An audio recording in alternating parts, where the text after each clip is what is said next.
Welcome to the second hour of the show, along with Vince DeDario. I'm Sean Stiers. Vince jumping in. It looked like you had to wake up there in the background. Oh no, I've been wide awake. Honestly, counting down the moments until 6 o'clock. That was the deal. So I set my alarm for 5:58. So I made sure that I was down here on time. All right. Good times. Good times. All right. Well, we've got a lot of stuff that we can talk about tonight. And I tell you what, people who complain about all our commercial breaks, we blew out the log a little bit today. We freed up some time, so yeah, you did. We've got room to roam. We can talk a little bit. Oh boy! Oh boy! Yeah. Got rid of those PSAs, huh? That's right. Jim said, "Hey, what if we just get rid of the PSAs?" I said, "Let's go crazy, baby. Let's get nuts." That's right. Love it. I love it. All right, rapid fire time. Fill in the blank. It's blank that this year's Irish Wear Green game will be the October 4th Boise State contest. I'm gonna say it is underwhelming, I guess is the best way to put it. But again, I guess I don't really care that much, but at the same time, you assume that it's gonna be reserved for one of the bigger home games. And I'm kind of getting sick and tired of them pushing Boise State as a big home game. Because it is two playoff teams from last year. I get it. I understand. I get it. It's also a group of 5 team at the end of the day. And they could very well be another. Don't overlook them, Vince. Don't overlook them. I know. I can overlook them. I'm not playing. True. But it's Boise State. They have a name, obviously. They are one of the best known group of 5 teams out there, based on their track record and what they've done in the postseason and all of those things. And it's great. And they got the blue turf and yada, yada, yada. Awesome. Turf don't travel to South Bend. Exactly. They don't deserve the green jersey game, to be honest with you. At the end of the day, there are some people that are making it way too big of a deal, but I figured they would make it. People don't blow things out of proportion, Vince. I have no idea what you're talking about. Come on. Oh, Tommy says Boise is bigger than Arkansas. Maybe in reality, but Arkansas is also a road game, though. And it's also the SEC, and that's all that matters. And right. That's what the national media is going to tell you. If Notre Dame beats Boise and they beat Arkansas on the road in an SEC environment, that's what people are going to talk about, not a home win over Boise. That's just reality. You don't think so? If Boise comes in undefeated, you don't think that's going to be a big deal that Notre Dame beat Boise? At the end of the day, when they're talking about resumes and stuff, the SEC carries all the water, man. But if that ends up being Boise's only loss and they're back in the playoff again at the end of the year, it'll end up being pretty big. Now, I don't know if that's going to happen, but sure, it'll end up being big enough. It's still the biggest brand name of any of the group of 6s, So sure. That's what it comes down to. This is yet another reason I can be upset with my son, because neither one of us, I will not be there to see the green, because certain nuptials will be taking place that day in Canton, Ohio. So I wasn't going to bring it up. I was wondering if you were. I favored the USC game. I would like to have seen them make the USC game. Some people, when we talked about this a few weeks back, we were trying to predict maybe which game should it be, which game should the green game get. I said USC. Some people did point out it's going to be a night game. It's middle of October. So, people need coats and things like that traditionally at that time of year. So maybe, it's not the best in terms of the fans wearing green, because that is part of the deal. It's not just the team, it's the fans wearing green in the stands and all that kind of stuff. So it's an interesting take on coats. Never really thought about that, to be honest with you. But let me ask you this. I don't mind Boise State. You've got to pick one game. I didn't think it would be Texas A&M. USC again would have been my first choice. Mine too. Especially for the team wearing the green, because of the history and the fact that this could be the last Notre Dame USC game. For all we know, there's still a lot to be determined there. So I don't know. Let me ask you a question. And I don't think either one of us actually know the answer to this, but I'm going to ask you anyway. There was some fodder on X Fodder. Ex-fodder. Yes, blaming Marcus Freeman for selecting Boise State as the green jersey game. Do you think he has any say as to when that game occurs? I do not. I agree with you wholeheartedly. I kept my opinion to myself because I don't like going down the rabbit hole on social media, arguing with people. But I was like, I wanted to say, do you really think Marcus Freeman is sitting back right now in August trying to decide which game they should wear green jerseys? That is a marketing department / administrative decision. Right. That is not Marcus Freeman making that call.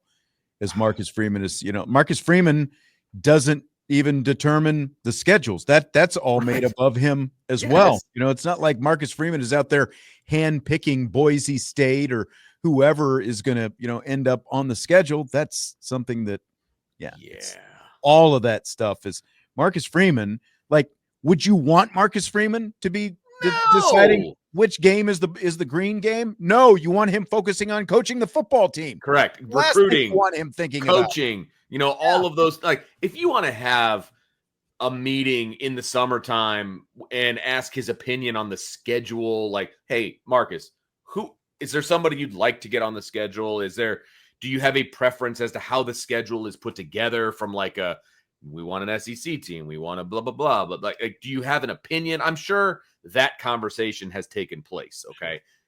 Marcus isn't involved in the final decisions as opposed to like what they're going to wear, how long is the Clemson contract, going to be, and like all of those things. Like, he has nothing to do with any of that. Exactly.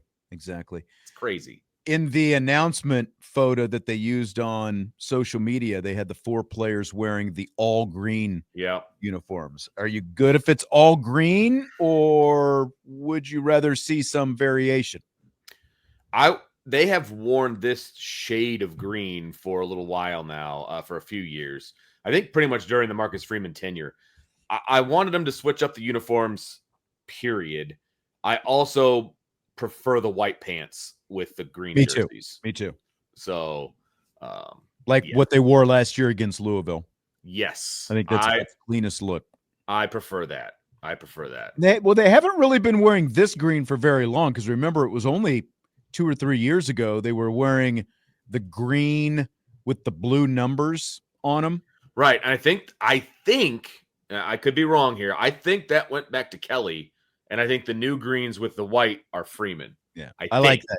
I think it's better than the blue. I'm with you 1,000%. I think this is the best green look that they've had. My dream, my unrealized dream, was that they were going to wear the 2005 greens against USC. Yeah, I'm not a fan of those greens. Personally, I'm not a fan of those. Those are my favorite. Is that considered Kelly green? No, Kelly is the lighter green. Is it? Yeah. Okay. Yeah. Forest green, I don't know. Yeah, forest green. I'm not a fan of the darker green. Like at the time, I liked them because that's what they had.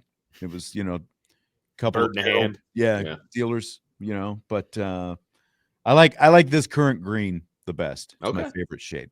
Okay. To each his own. That's right.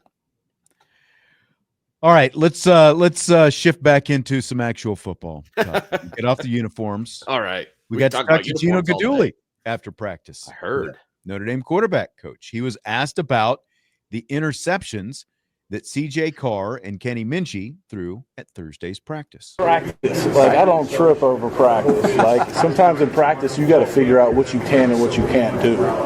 And now inside a quarterback competition, like, that's got to be measured. But I'm always an advocate of figuring out, like, I got to use that practice time to figure out, can I put that ball in that window? Can I make that throw versus cover 2? And you're going to have some mistakes in there, but as long as we learn from those, we're getting better. Vince, I don't trip about practice. I was just going to ask you if that's what he said. He did say that. Okay. Rate that answer for me. He ain't tripping. He ain't tripping. That's right. Look, it's like a 9 out of 10 because he pretty much said exactly what we said yesterday. And so I'm on board with that. It's practice. You get to experiment on what you're able to do while you're in practice. Guarantee you he's not going to try to float the ball over Tay Johnson again. You know, like, you learn these things. I think it's a great answer. You don't trip on practice. That's right. Nobody's tripping. He went on to say, I don't trip about, really anything, but he's definitely not tripping on practice. I loved it. I'd give it, I think, a 9 out of 10 as well. Yeah, and like it's funny because we used to see like there would be practices where they would, like you'd see guys holding broomsticks out there, or like those different. Right. The quarterback would try to get it over it, and I mean that's essentially what they're what they're trying to simulate is trying to get that ball fitted in between that zone or the bracket or whatever it happens to be, and just drop that dime in there. I think that CJ probably underestimated the both the length and the total skill set of Tay Johnson, but I don't think that he'll probably underestimate anymore. But you're absolutely right. It's like their practice. It's practice. You don't want to see interceptions, but that's where you've got to find out what you can and can't do. And we heard from Mike Denbrock in the first hour of the show talking about one of the things that they're trying to do is they're trying to make these guys uncomfortable, put them in some situations to find out what they can do, because they've got to figure out a way to separate these guys and differentiate these guys from one another as they go through this process of figuring out who the starter is going to be. Yeah, absolutely. And I'm interested to hear some of these other clips that we've got planned because these are some questions that maybe should have been asked before, but they are good questions for the quarterback's coach, because I think so. At the end of the day, he is probably the last line of defense as far as who gets what reps and that kind of stuff. So probably him and Denbrock together, but it's good questions for the quarterback's coach. Speaking of reps, here's Gino Guidugli on how the reps will be split. Steve, to me, you got 3 guys in there repping in the spring. I thought each guy was getting limited reps, so those guys were pressing a lot more. You go into this practice, the reps are distributed evenly. I'm going with the 1s a day, you're going with the 2s. There's a lot clearer, more concise. I don't think you two have to press. I just got to do what I'm going to get enough reps. I just got to be consistent and execute my reps. Is that generally how it's the plan for camp is one day one guy will get? That's how we're going to do it, because we think that will paint the clearest picture, and it'll also allow those guys to get some consistency just kind of rolling through there in the day with the wideouts they're working with. And I thought that was interesting, Vince. Sean Kelly asked this when we started to talk about quarterbacks a little bit in the first hour. Did both quarterbacks get even time with the first team offensive line yesterday? No, but I like that answer that Gino Guidugli is giving. And, Kenny Minchey was with the first team offense yesterday, and CJ Carr was with the second team, but they're essentially flipping it every day. And I think that makes perfect sense in a situation like this. They had absolutely even reps with the first team skill guys during 7-on-7, because I did chart that. But for team, it was very strictly 1s and 2s. Yeah. And so I think that it is absolutely the way that you should do it. I have no problem with it. And they know what to expect day in and day out. They know who's going to get the first team reps today, who's going to get them tomorrow. Yeah. I think that keeps everybody on the same page. I think that's the way to do it, to be honest with you, until they make a final decision. Yeah. I think it makes much more sense doing it that way, just every other day, than doing it, the first part of team, you get the first team reps, the second part of team, you get the second team reps. It's just more consistency. You get into a little bit, more of a groove, kind of knowing who you're going to have around you. And, one thing I did notice yesterday, they did have Jaden Greathouse out there with CJ Carr at times. And, so they were mixing in some of those wide receivers that, the first team offensive line and the second team offensive line were relatively static, but they were still mixing in some of those different receivers with the first and second team, with different quarterbacks and such. So I think it makes a lot of sense. And I hadn't really thought about what, Gino started talking about when Angeli was still in the picture, and there were 3 of them.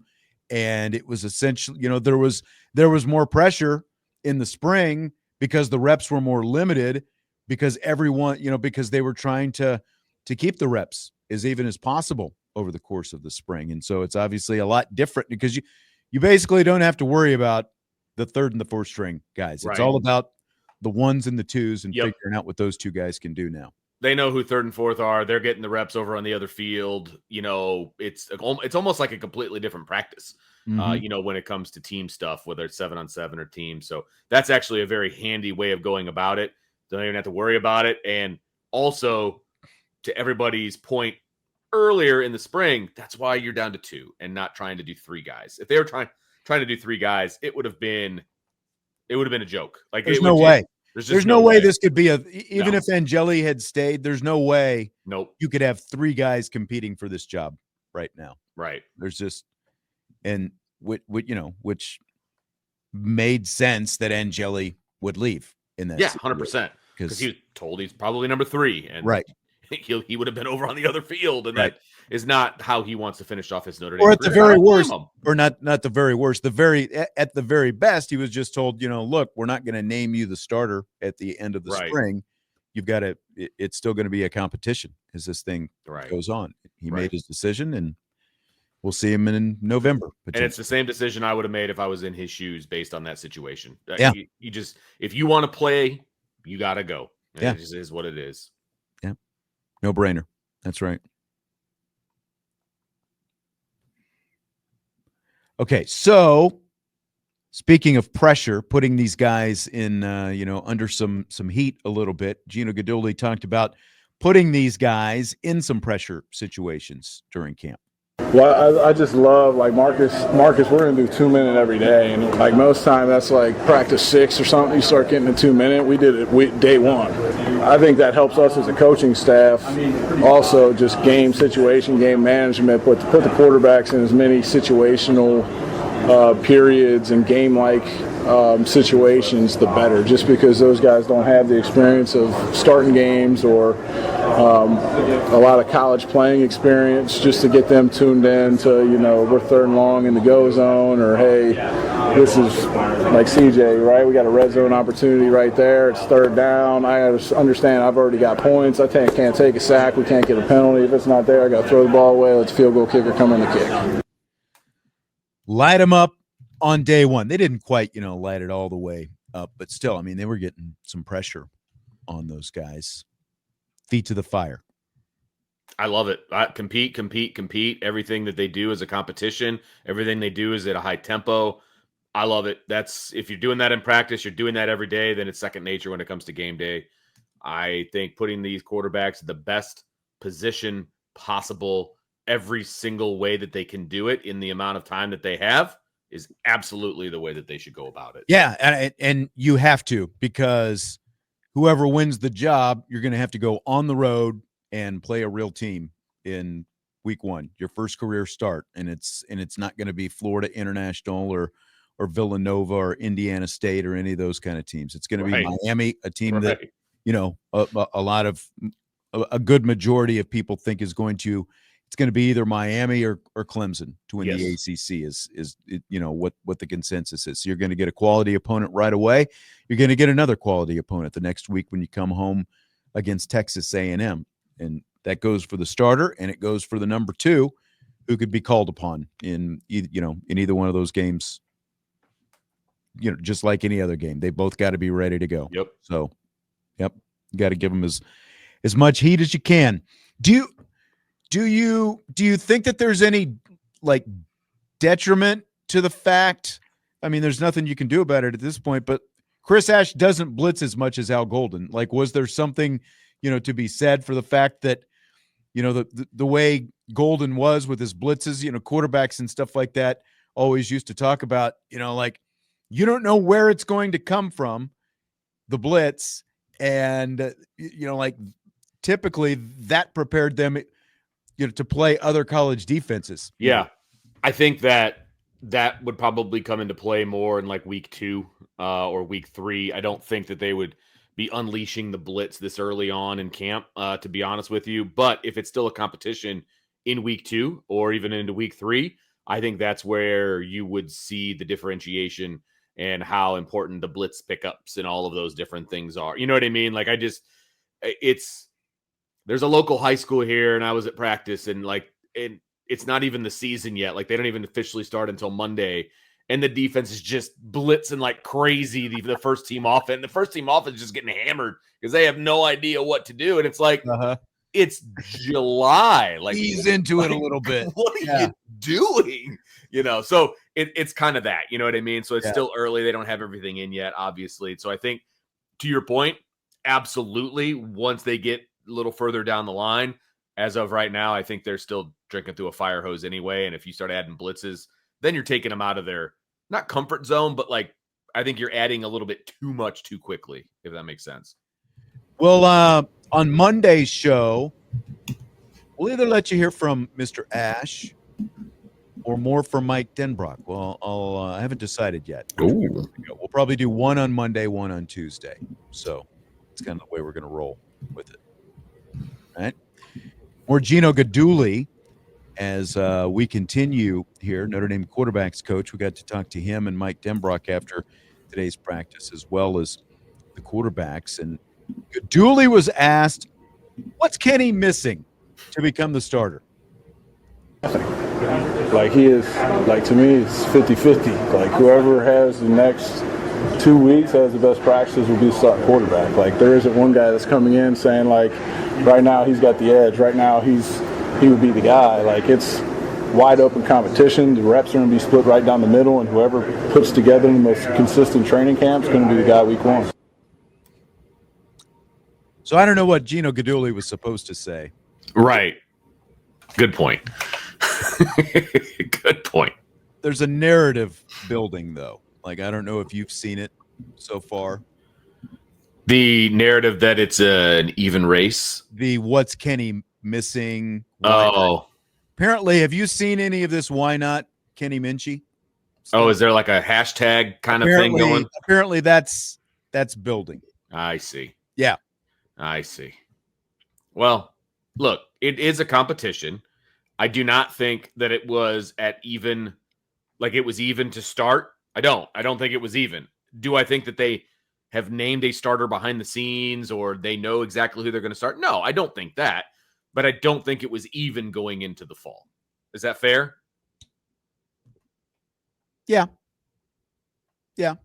I mean, we can talk 60-40, 55-45. Like, I think Vince thinks that CJ Carr was a little ahead of Kenny Minchey coming out of the spring and into the summer. I think it was, Carr, Minchey, and Jelly. That was the order.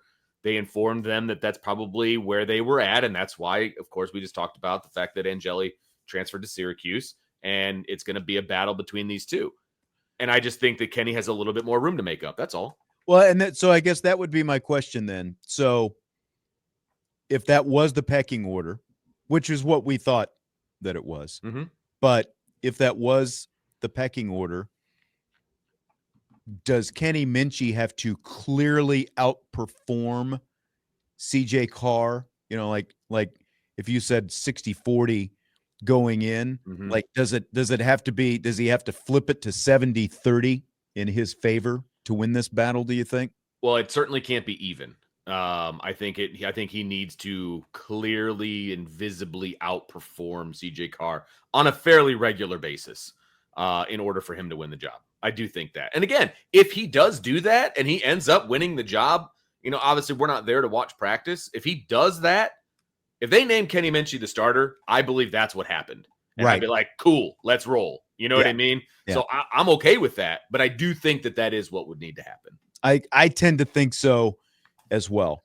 Again, we're not there every day. And, like odds are we're not going to get to see anything that resembles competitive football, the rest of the time we're out there before training camp ends. Like the next time we'll get to see anything competitive, the starter will have been named and they'll be playing Miami. So this is accurate. Yes. Agreed. So that's, like from our perspective, that's what stinks about that is we're not going to get anything to compare yesterday to, so correct. That's we're kind of left with the lingering of what happened yesterday, which was very unfortunate for both of them, more unfortunate for CJ Carr. Yeah, but that's what we're left with for right now. So, like, because literally, like, and this is going to sound pejorative, but that's not the way it's meant. It just is what it is. It's more pragmatic than anything. We didn't see anything this morning, Oh, you're not wrong. We saw quarterbacks warming up. We saw individual position drills and that kind of stuff. We saw quarterbacks throw some passes to running backs and, a little bit to wide receivers. That was it, though. There was, again, there was like nothing that resembled anything competitive. So right. that's and where we are. One of our commenters, I just want to throw up Don Lloyd says, I think it's even the other way around. CJ has to outplay Kenny. If it's even, I think Kenny will be named. I don't. I disagree. He says because CJ is the younger guy. I don't think age has anything to do with it right now. Yeah. The only thing that age has to do with is the fact that on day one, Kenny got reps with the first team because he's older. So that's why they started with Kenny. And then today, CJ got reps with the first team. Yeah, because again, based on what Gino Guidugli, what you heard him say just a few minutes ago, is today CJ was the number one and Kenny was the number two. They're just flip-flopping it every day. That's how they're splitting the reps like that. If all things are equal, the intangible stuff, and maybe it's even, more tangible, just like the feel for the game, the ability to read defenses, I think that favors CJ Carr based on everything we've seen from the two of them so far. Yeah, no, I agree. And Fred wants to know how shocked we would be if it was Kenny. I would be a little shocked. I feel like I would probably hear through the grapevine that he's outplaying CJ on a regular basis. And so it might, bring down the shock level once that announcement is made.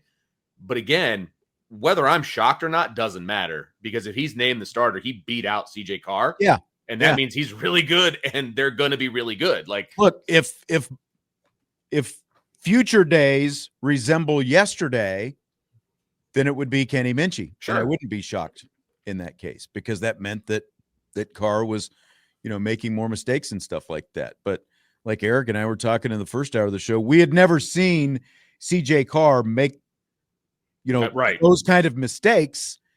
Like that's probably more mistakes than we've seen CJ Carr make in the last two springs. Cumulative.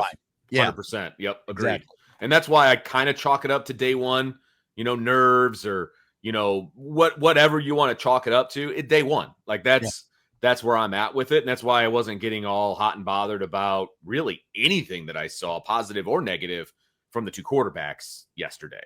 I know I have seen both of these guys. They both have a ton of talent. Mm-hmm. And whoever the starting quarterback is, this offense is going to be dynamic. So I could care less who the starter is, because whoever it is beat out the other guy, and the other guy is really talented. Whoever that other guy is, So I'm good with whatever, man. Like, let's roll. One more from Gino Guidugli. How long could they go before they actually name the starting quarterback? I think you can go all the way up until you get to the Miami prep if you need it. Okay. And I don't think Marcus is in a hurry to make a decision. We want to have these guys have a nice little body of work in fall camp. So, I think you could go all the way through the third block of training camp if you needed to. So basically he's saying you could go 3 weeks, because Miami prep would be beginning week 4, right? So yeah, I think he said 3 blocks, and the other day he said a block is 4 days. Yesterday in the press conference, he said a block is 4 days, and then they did he say that? off okay, I missed or something like that. He kind of gave like an idea of kind of how things go. It's like 3-day practices and then a night practice and then a day off and whatever. That's right. What I mean? So that's still 12 days. So that's 2 full weeks. So basically they're giving him 2 weeks. 2 full weeks, maybe a skosh into the third week. Because I think they'll prep for Miami for about a week and a half, a little longer, just because it's the first game. You know what I mean? Yeah. And again, we're kind of splitting hairs here. It could go into the third week. I mean, that's definitely possible. If that's the case, it's really close. Like if it goes that long, then it's really, really close. I don't anticipate it lasting that long, but what do I know? Like that, again, we don't get to see enough for me to be like, they need to just put somebody out of their misery. Yeah. So if it goes that long, there's something going down in a good way. It's really competitive. Right. But I also don't really expect it to be done within this first week, though, either. Like I expect it to go a little bit, at least a couple weeks, it feels like. Because I said it would be done by our anniversary, and that would be Thursday. So say we're less than a week away. Yeah, I don't think it's going to be that quick. You going over? Are you over on that? I think I am. Yeah, I think it could go into next week at the earliest. Tuesday, Wednesday, in that neighborhood. The problem is we don't talk to Freeman for a while, right? So Exactly. if he's going to announce something, what does that look like? You know what I mean? Like, are they putting out a press release? Are they, what does that look like if they're even going to announce it? So that'll be interesting. Yeah, I mean, they can know who the starter is, but they don't have to announce who the starter is. Like 100%. They don't have to tell us. Yeah. They don't know us anything. As of now, we're scheduled to talk to Marcus Freeman again 2 weeks from Sunday. We're actually going to talk to him on a Sunday. We're scheduled to talk with Freeman and the two coordinators. And that'll be the last media opportunity we have before the season starts. So, I suppose a coordinator could announce it, but that's still a little but again, early. the coordinators will both be there, and because we're not scheduled to talk to Denbrock until that same day. We talked to him today. We're not supposed. So again, like they could know it. Yeah, they might not necessarily announce it until then. Yeah. So Fred says he thinks that they'll publicly announce it Monday, the week of the game. I think they'll announce it before that. I think they'll announce it prior to that too. Yeah. All right, well, that's going to do it. Short and sweet. We got South Bend Cubs baseball coming up, so we're done once again. Have a great weekend, Vince. I will do that. You do the same. All right, everybody else have a great weekend as well, and we will talk to you next week. For Vince DeDario, Sean Stiers, South Bend Cubs baseball is next. You've been listening to Budweiser's Weekday Sports Beat with IrishBreakdown.com.